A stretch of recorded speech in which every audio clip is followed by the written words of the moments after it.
Eu tenho a impressão de que nada do que está sendo decidido hoje nos processos da Lava Jato, nada disso tem a ver com autos do processo.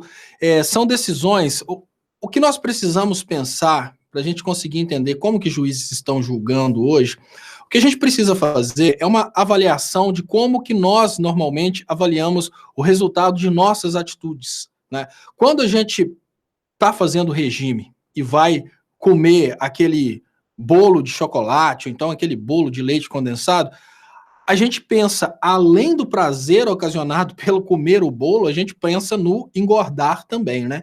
No resultado de uma ação.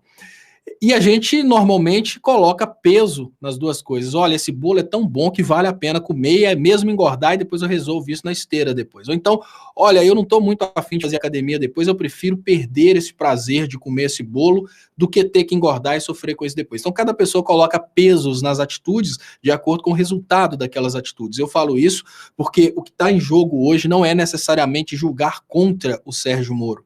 Se julgar contra o Sérgio Moro fosse simplesmente tirar o Sérgio Moro do Ministério da Justiça e botar o Sérgio Moro na cadeia, seria muito fácil, Aquiles. Mas hoje nós temos uma situação em que nós temos a seguinte condição estabelecida no Brasil. Nós temos todo um governo federal e todo um governo estadual que foi, obviamente, modificado por causa da Lava Jato, por causa da dopagem eleitoral e por causa da inércia. Eu nem digo inércia, que inércia é característica do Poder Judiciário, mas por causa da omissão do Poder Judiciário em lidar com questão de fake news, impulsionamento de WhatsApp. Podemos dizer que hoje nós temos muitos estados brasileiros, muitos deputados, muitos senadores, temos muitas autoridades no Brasil que foram eleitas por causa das mentiras que vieram da Lava Jato, por causa da condenação do ex-presidente Lula. Olha, muitos deputados e senadores deixaram de ser eleitos porque o Lula não estava no palanque. Então, tentar minimizar a situação e achar que considerar o Sérgio Moro suspeito implica tão somente em retirar o Lula da cadeia e colocar o Lula dentro de casa, é desconsiderar os efeitos póstumos dessa decisão. Considerar o Sérgio Moro suspeito significa considerar o processo eleitoral de 2018 todo dopado. Significa dizer que todas as atitudes tomadas pelo Bolsonaro são contestáveis, porque, afinal de contas, essas atitudes vieram, obviamente, de um governo que não é legítimo. Hoje nós conseguimos ver o Rodrigo Maia tentando passar uma percepção de que a reforma da Previdência não vai vir do Poder Executivo, porque o Rodrigo Maia já percebe que o governo Bolsonaro já está sendo contestado como um governo ilegítimo. Afinal de contas, ele veio, obviamente, da utilização do Poder Judiciário para modificar o processo eleitoral. Mas não é só o Poder Executivo. Vamos cair na real. Eu falo muito do caso da Dilma aqui em Minas Gerais, ela estava em primeiro lugar nas pesquisas para o Senado, vem aquela enxurrada de fake news com uma madeira erótica, com kit gay, toda aquela coisa do bolsonarismo, e a Dilma caiu, nem eleita ela foi. Então, o que nós conseguimos perceber nesse momento? Se o Moro é declarado suspeito por causa desses vazamentos, obviamente, se o Moro foi suspeito e o Lula não foi condenado, ou seja, anula-se a condenação do ex-presidente Lula, porque a condenação do ex-presidente Lula, ela é anulada com a suspeição do Moro, todo o processo eleitoral é contestado, e uma coisa que é muito óbvia, vai causar um clamor público por novas eleições. Só que novas eleições, nesse momento, significa, obviamente, um governo majoritariamente progressista no poder. Por quê?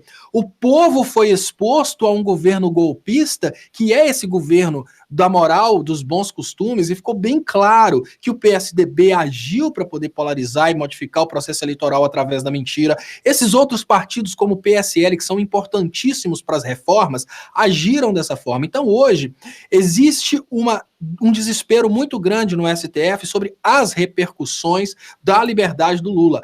Pegar hoje e colocar o Lula dentro de casa para falar que ele vai esperar novas decisões, isso é muito fácil. É por isso que eu acho que, no último momento, até quem estaria do lado do Lula acabou virando, porque o cara falou, o ministro pensou, olha, se eu coloco o Lula dentro de casa agora por causa desses vazamentos, mas a gente não julga a suspeição do Moro, nunca a suspeição do Moro será julgada. Agora, se julga a suspeição do Moro, toda a farsa cai por terra. E se toda a farsa cai por terra, eu pergunto para você, Aquiles, onde fica o investimento dos banqueiros que colocaram muita grana para conseguirem coisas como reforma da Previdência? Onde ficam os investimentos das petroleiras que querem comprar o que sobrou da Petrobras? Então nós estamos vivendo uma situação dentro da qual o STF julgar a suspeição do Moro significa o STF julgar toda a eleição de 2018 e automaticamente julgar muitos atos que só aconteceram, obviamente, por causa da Lava Jato. E aí a gente começa a voltar no tempo, a gente tem inclusive o impeachment da Dilma. E aí eu te pergunto, se o impeachment da Dilma foi um ato ilegal, se o Temer era um ilegítimo, como que fica a venda do pré-sal? Como que fica a reforma trabalhista? Então hoje, a preocupação maior do STF é arrumar uma forma do Lula morrer para não ter que julgar a suspeição do Moro. Porque julgar a suspeição do Moro hoje é julgar que tudo que foi realizado por causa do impacto moral da Lava Jato é contestável. E olha, bater de frente com uma petroleira que comprou o pré-sal e falar, olha, quem vendeu não podia vender, isso é bizarríssimo. Imaginar que os ministros do Supremo vão ter coragem hoje de virar para uma Exxon e para uma Shell e falar, olha, vocês compraram de pessoa errada. O povo não queria vender. Aquele não era o presidente do Brasil.